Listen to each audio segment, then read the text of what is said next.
Welcome to learning about relative clauses. This is the fourth video in the series of Grammar with Clarity for Everyone. So in the last lesson, we learned about dependent versus independent clauses. Relative clauses are just simply a type of dependent clause. It's like a subset of a dependent clause, but it still functions exactly the same.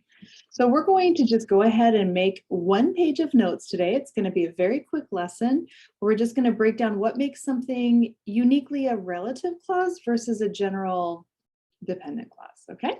All right. Thank you for being here. You need to have a sharpened red pencil and a sharpened pencil, and that's all you, and a sheet of college ruled notebook paper, and that's all you need.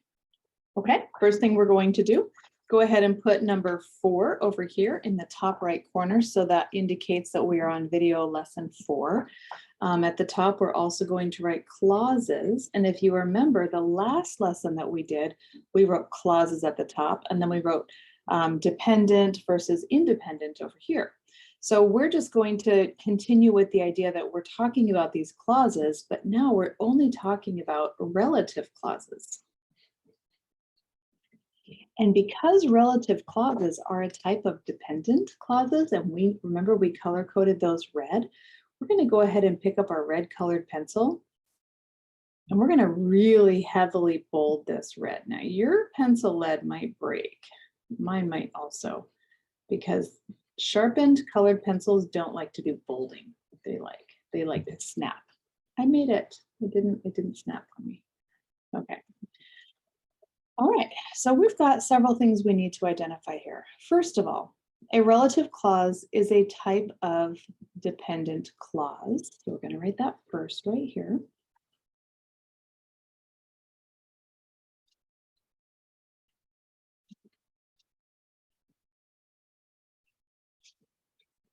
Okay. And then we're just going to kind of do like a squiggle line into that, a type of dependent clause.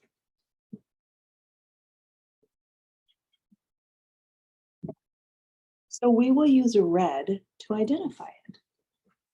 Let's put a comma here. A relative clause is a type of dependent clause, comma. So, because that's our coordinating conjunction, we will use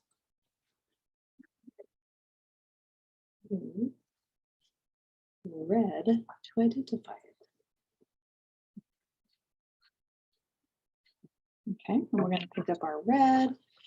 Do you remember, first we're going to underline type of dependent clause, but do you remember that in the last lesson I was saying we love dependent clauses because what do? They make our writing really interesting. We want to use them. They're good. They're good. They're good. They're good. Okay. Dependent seems to be a word that has a negative connotation, which really means like kind of the emotional feeling you get when you read a word. But do you know what? In writing, it's a good word because we want those. So we're going to add those hearts. This type of clause gives more information about a noun specifically. So we're going to come down a line and we're going to write this next interesting bit of information that helps us identify what a relative clause is. This type of clause gives more information about a noun.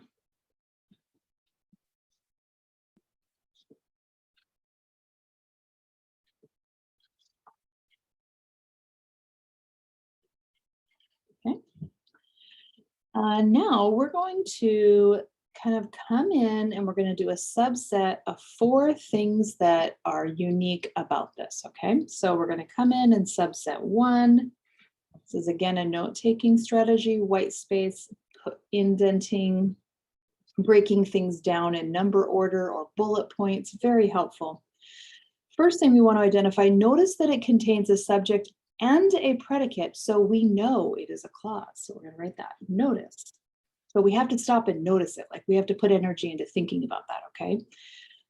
Otherwise, as you'll learn in our next lesson where we talk about phrases versus clauses, we definitely have to figure it out then. We have to stop and think, do we have both a subject and a predicate happening here? If not, it cannot be a clause, it has to be a phrase. So that's why we're going to identify that in this set of notes, even though we're not two phrases yet, okay? So notice that it contains a subject and a predicate.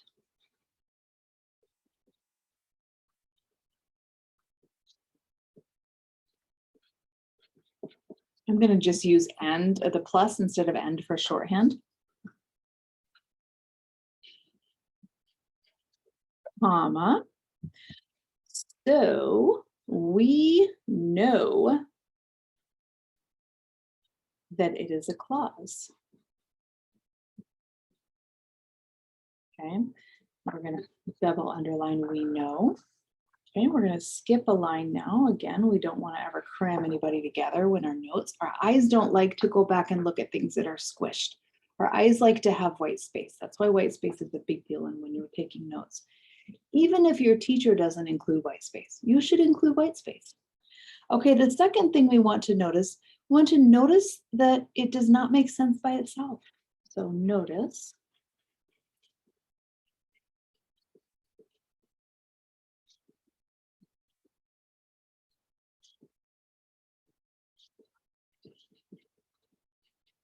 that's another big, huge indicator that it is a relative clause, that it's dependent on something else to make sense, right?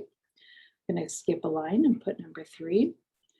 It will answer the questions, what kind, how many, which one. So notice before you write this, notice how I write this, okay? And go ahead and copy me.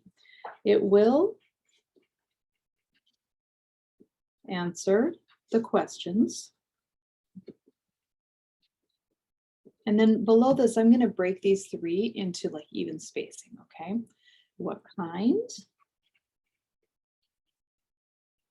Question mark. How many?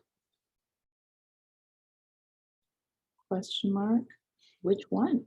I'm not going to answer all of these, obviously. I'm going to answer one of them. Now, why was it important that we didn't just squish these together? Well, because we want our eyes to notice this, okay? So we're going to do something unique that makes this stick out. We could underline it, or why don't we just circle them? We haven't done circles yet. What kind? How many? Which one? It's going to answer one of these questions. Remember again that it's a clause that gives more information about a noun. It's going to tell us what kind of noun. Let's talk about let's say our noun is a ball, okay? I just realized that my noun looks like I spelled it N-O-W-N, but I didn't. I just used sloppy handwriting, okay? That's gracious. Sorry about that, guys. Okay. So what kind of ball? How many balls? Which ball? The red one, the blue one? So do you see, it doesn't really matter what our noun is, it's going to answer one of these questions.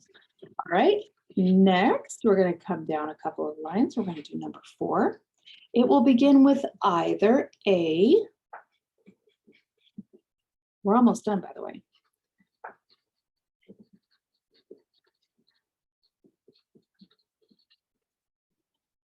Either a, and then we're going to come in here and we've got 2 subsets. We have relative pronoun or a relative adverb. So we're going to write either a, and we're going to write relative. See how I went down and indented?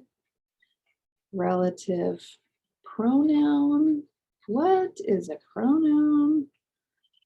A pronoun, you guys, a pronoun refers to a noun. So if I said, Jenny is so happy she is graduating today, the noun in our sentence is Jenny. She is the pronoun that refers to Jenny.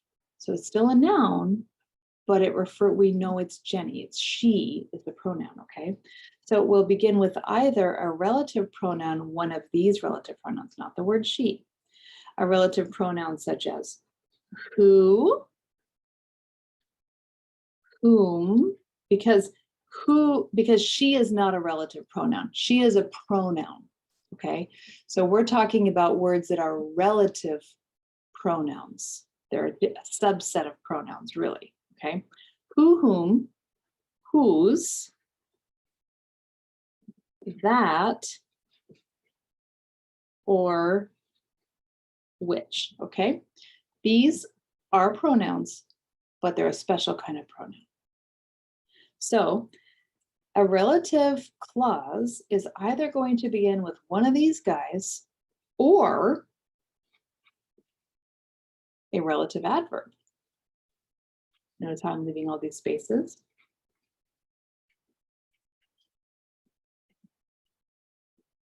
So what are relative adverbs? These are these guys. When, where, why. Okay. So one of these clauses, these relative clauses, will begin with one of these words. So these are really important words, right? How do we identify that these are really important words? Well, first of all, the word begin, I believe, is pretty important in this set of notes. Would you agree? Okay, so we're going to bold begin. Actually, let's go ahead and bold the whole it will begin so that that just jumps right out at us, okay? It will begin. And then let's put like a squiggle underline begin. So it just really jumps out. That just kind of looks sloppy to me. Okay. Then we're going to go through and we're going to bold each of these words because they're pretty big deal words. These are the words that really jump out at us from our notes that tell us that we're looking at a relative pronoun. Okay. And if we can just glance at that, we can quickly pick out a relative pronoun. There's no need to be stressed out, confused, upset, which by the way, oh, this is really bad handwriting on my part, which by the way is really common when we're dealing with both math and grammar. I don't know. I do know why, because they're very commonly confused things to learn. It's confusing for a lot of people. And you know what? You could be a straight A student and you could be in advanced classes and still be completely frustrated and racking your brain around about this stuff. Don't feel bad. You're not different. You're actually more normal than not. Okay, trust me, I have helped so many advanced students with grammar concepts. So I know for a fact the things that I'm commonly teaching them, and everything in this set of 21 lessons is from that list. Okay. So I am now going to do a squiggle, squiggle, squiggle, squiggle, squiggle, squiggle, squiggle, squiggle. Why am I doing a squiggle box? Well, let's think about what that connects to. Why am I not just doing a regular box? Because I did begin with a squiggle, and I know I didn't leave a good white space for that to jump out, okay?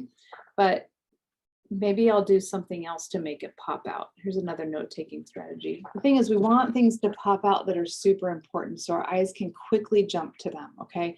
These words are a big deal when we're picking out a relative pronoun.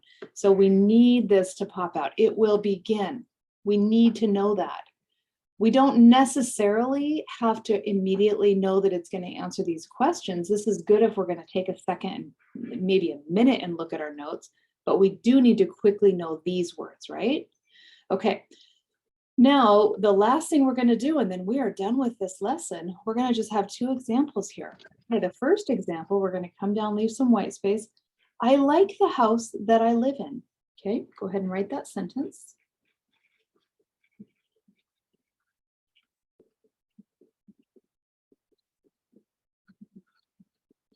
All right, so then your question is to identify if there is a relative clause in this sentence. And so you say, okay, well, what am I supposed to do to pick out whether I have a relative clause or not? Well, first of all, I know that clauses contain a subject and a verb, okay? Contains a subject and a predicate. Predicate's the same as a verb. Okay, so I like the house, that's one. That I live in, that's another one. Okay. Does not make sense by itself. I like the house makes sense by itself. That I live in, I could not like read that out loud all by itself. It wouldn't really make sense. Okay, so that's interesting. Now I'm understanding. Okay, this is definitely got a subject and a predicate. It's definitely a clause. Okay, I'm going to go ahead and underline it, and then it doesn't make sense by itself, so I know it's dependent. All right, but is it just a typical dependent clause or is it a relative dependent clause? honestly, I think relative clauses should be called relative dependent clauses. Actually, you know what? Let's do that. Let's just go ahead and do that, right? Let's just add that to our notes because it's a type of dependent. Okay, so we know it's dependent, but then we want to say, well, it answers the question, what kind, how many, which one? Well, the house, is this answering the question, what kind? Or how many, or which one? It's not answering the question, what kind? It's not answering the question, how many, but it is answering the question, which one? The one that I live in. And guess what else? It starts with the word that, and that's one of our special words. So boom, I just took you through a long, lengthy thought process that honestly, you're probably not going to have to do because you're going to identify really fast. That stands alone, that does not, and that, I shouldn't be using the word that so many times, but that starts with that. Okay, there we go, there's that guy. And let's go ahead and put a squiggle underline the word that it begins with. Also notice there's no comma here separating them because quite often there is not a comma separating dependent clauses and independent clauses. Okay, the next one we're going to do is a little bit lengthier. My daughter, comma, who lives in Japan, comma, is coming home in June. So we're going to come down 2 lines here.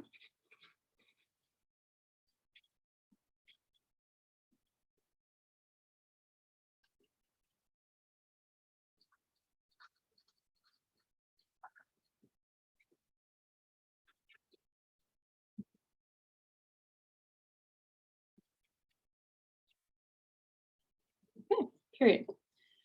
Oh boy, what's going on here? So here our relative clause ended our sentence, but that's not always the case. Quite often, a dependent clause, whether it's relative or not, is going to be a situation where we like split an independent clause. We just split it and we insert it in, and that's what's happening here, okay? So how can we tell? Well, let's cover this up and let's read the rest. My daughter is coming home in June. Hey, guys, let's just go ahead and color code that real quick. Actually, let's color code I like the house too, because we probably should have done that. My daughter is coming home in June. Is that an independent clause? Yes, it is. If I throw in something interesting about my daughter, which tells me something about her, maybe which one, I mean, you know, I only have one daughter, but maybe I had more, okay? Maybe it's particularly the daughter who lives in Japan, and so I would need to identify that. But it does start with who, and that's a relative pronoun. So I'm going to go ahead and go over the word who, maybe a squiggle underline, who lives in Japan. There's something else really important here that we need to identify, guys. When we insert, we split a dependent clause, we split it and we insert something interesting, one of these relative dependent clauses that we love, excuse me, because it gives us that extra information. We have to isolate it with commas. It's also called setting it off with commas. The comma does not attach to this. The comma attaches to this word and then this word. But if you don't have the commas, that would be weird. Let's try reading that without the commas. My daughter who lives in Japan is coming home in June. I mean, yeah, I can see people probably talking like that, but let's read it with the commas. My daughter who lives in Japan is coming home in June. That's so much clearer. So it's important that if we're going to insert a dependent clause of any type into a sentence, into an independent clause, it gets set off with commas. That's a big deal. That will be one of our comma rules that we cover in a future lesson. Okay, so that's everything for this lesson. You're doing great. If you're hanging in there, I'm very, very proud of you. I have, let's see here, I have for this only one IXL example to bring up to show you. And then I will show you, wait, do I have 4? Wait, let's see here. Oh no, I have more than one. I have 2. And then I will show you the exact path in IXL to go to access your practice problems with immediate feedback. All right, so this example is coming from IXL, 8th grade, AA.5. This one has us, it asks us, if you look at the very top, it tells us that we are combining sentences using relative clauses. So make sure you have your notes in front of you, okay? First, it says read the sentences, and then it says now combine the sentences by completing the relative clause. So what that tells us is that in this particular example, they're actually providing the relative clause for you, but you have to finish it, which means you have to type in your answer based on the information. So what they're doing here is they're giving you two simple sentences, and they're asking you to combine two simple sentences in a more creative, complex, mature way of writing. So that's what we're practicing here. Okay, and they're going to tell you right away if it's correct or incorrect. So this particular example, I went ahead and typed in the correct answer that you would type in. So the sentences are, Ruben is having his shoulder operated on by Dr. Boyd. I recommended Dr. Boyd. Okay, wouldn't it be much more interesting to say, Ruben is having his shoulder operated on by Dr. Boyd, whom I recommended? It would be, for sure. And then we're blending those two thoughts together, but in a more mature way.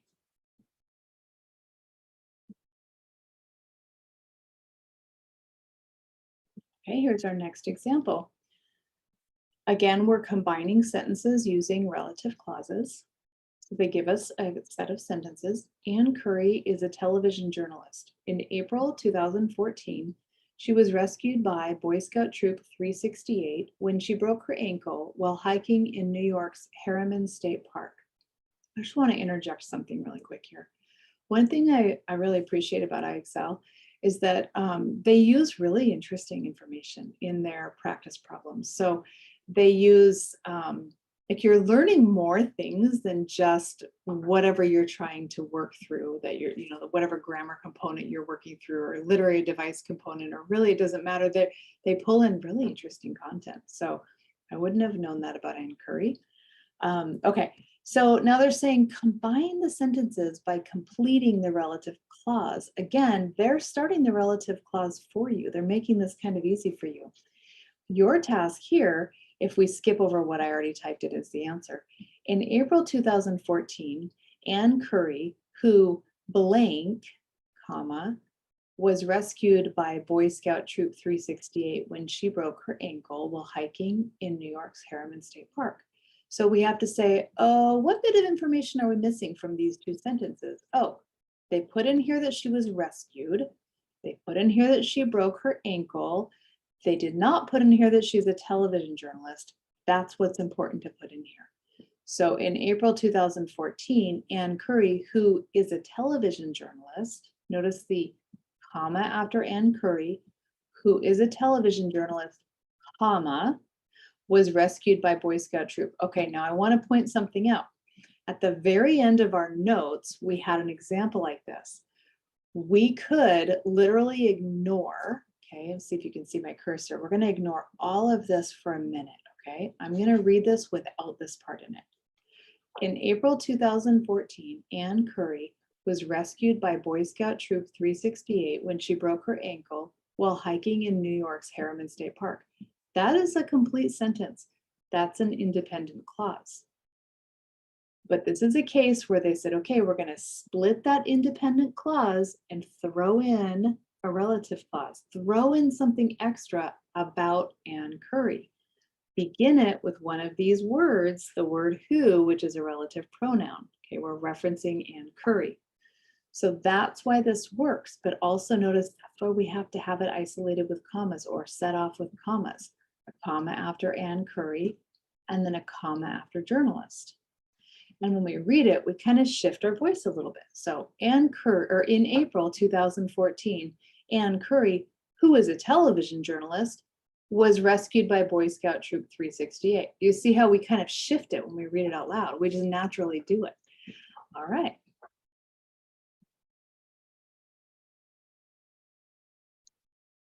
All right, for your IXL practice path, if you are in 7th grade, you're going to use the 8th grade problems, okay? And that's because 7th grade IXL does not have this to practice. I want to point out before I move on here that I have noticed in all of my years of teaching and working with students and looking at so many different types of curriculum that are out there, there's a lot in common for different curriculum, but there is also a lot that is different.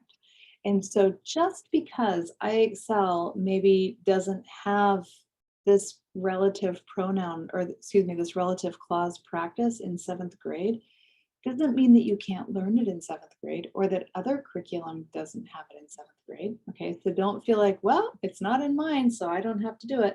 No, just use the 8th grade one. Okay, so the 8th grade one has AA.5. If you were in 9th grade, use X6. I should probably put a point here. 10th grade X.6, 11th grade U.6, and 12th grade U.6. Again, let's go ahead and do 10 correct as a minimum. Okay, 15 is better. You guys are doing great. I'm proud of you. Okay, so one more thing I would like to note is that these videos are being published through the YouTube platform, which allows viewers to leave comments. So if you find this to be helpful, let me know. That's fantastic. If there are certain aspects that you would like me to adjust, if there are things you want me to cover that I haven't covered, let me know. I would appreciate that. Just feedback is always helpful. I'm proud of everybody who's sticking through it this far, and you're going to notice a definite increase in your comfort level with writing more mature content, with developing your thoughts in a confident and fluent way. And that's my goal with this. Okay, goodbye, everybody.